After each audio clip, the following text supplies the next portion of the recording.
Hi, and welcome back to Football Made Simple. Martin Odegaard is set to join Arsenal on a loan from Real Madrid until the end of the season. With Ozil having left in this window, it could be a wise decision, bringing in an extra creative midfielder to help with Arsenal's struggling attack.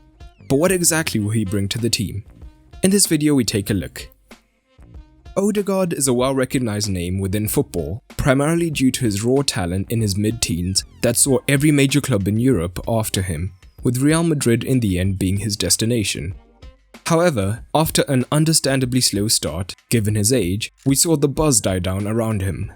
But 3 successful loan spells to Heerenveen, Vitesse Arnhem and Sociedad have seen him re-establish himself as a great young player, having just turned 22.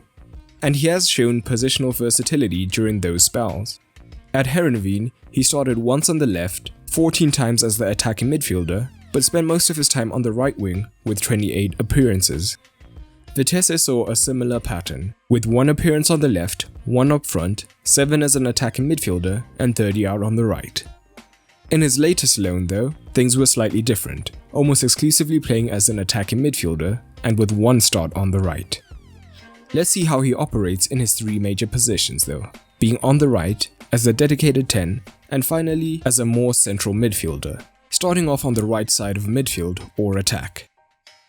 As a left-footed player, Odegaard is comfortable out here as it allows him to invert into the midfield.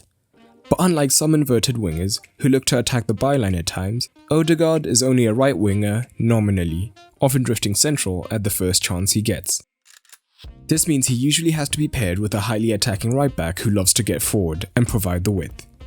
This sounds like a job Bayern would be comfortable doing on the attack, and we have at times seen him invert when attacking, allowing Willian to move wide, but this would be something we see a lot less of with Odegaard. Having drifted in, Odegaard will look to position himself in the half space to try and receive the ball between the lines on the turn. This, once again, suits Arteta's attacking structure, as he loves a front 5 to be high with both half spaces occupied. Willian has played this role at times, but his lack of creativity from this position hamstrung them in the attacking phases. Odegaard instead is extremely forward-facing from these situations and looks to make incisive pass into runners into the box on the angle. And Odegaard has a decent passing range, willing to spread the play, attempting close to 4 long balls per game when primarily playing off the right for Heerenveen. This was usually a switch to the far side winger, and his ability to spread the play allows teams to quickly change the point of attack and look to take advantage of the space. So, when playing wide, he's very much more of a creator than a goal scorer, and his lack of goal threat could be criticized, often struggling to breach 2 shots per game and only passing 5 goals in a season once in his career. Odegaard is, however, still very much an on-the-ball player, and if he goes too long without seeing the ball, he will drop deep from the right to receive the ball short in this region. This is why it's crucial to have a right back who is attacking enough to draw the opposition deeper to give him more space. And at times, Odegaard does start as a deeper midfielder. It is crucial to note though, when he starts deep, it is almost never in a single or double pivot, due to his defensive contribution being lower, and instead, he plays as a wider central midfielder in a 3.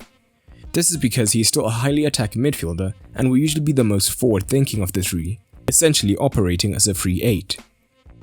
He isn't a metronome, staying deep and dictating the play, but he is still safe in possession, keeping things tidy with short passes. But he can still take risks as an attacking midfielder, and will look to play line-breaking progressive passes to take defenders out of the game. We saw this element of his game in 1920, where he played over 7 progressive passes per 90, fairly close to what deep-lying midfielders like Partey and Xhaka have achieved for them this season. From this deep position, he's particularly dangerous in the transition. This is due to his vision and passing range, allowing him to pick up runners on the last line. But Odegaard is also a great dribbler and can get past a man in midfield to then draw out a defender, allowing him to subsequently make a decisive pass. He generally averages over 2 successful dribbles per 90, which is more than any current Arsenal player, so this will give them a different dimension. He also has 10 progressive carries per 90, also showcasing his ability to move the team up the pitch. But his preferred role is an attacking midfielder. It is from here where he has the most influence, hanging between the lines.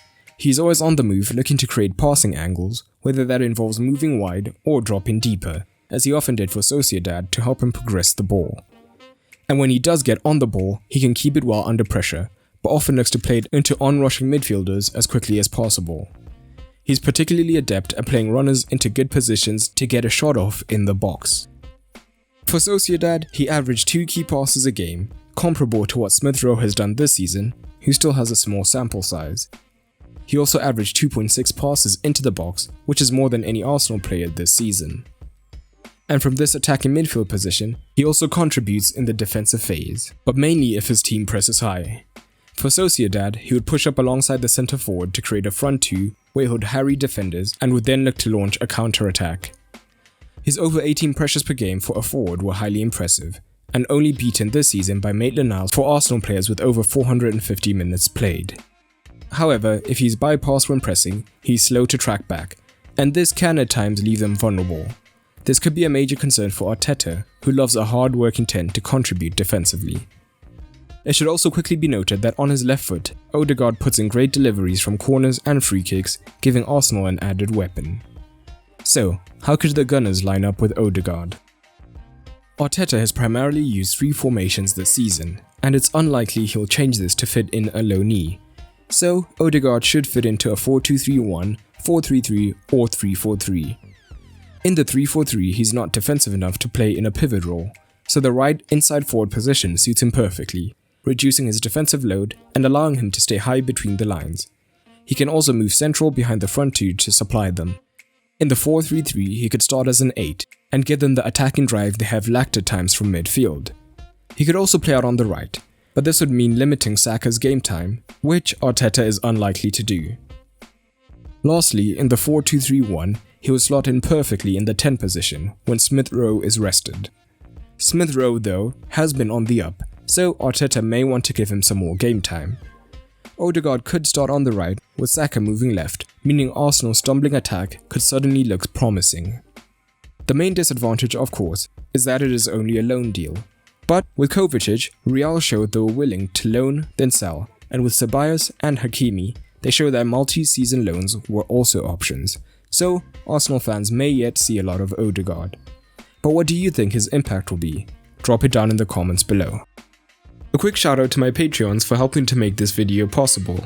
If you want to support, head on over to patreon.com/footballmadesimple and you'll get rewards like early access to videos and exclusive content.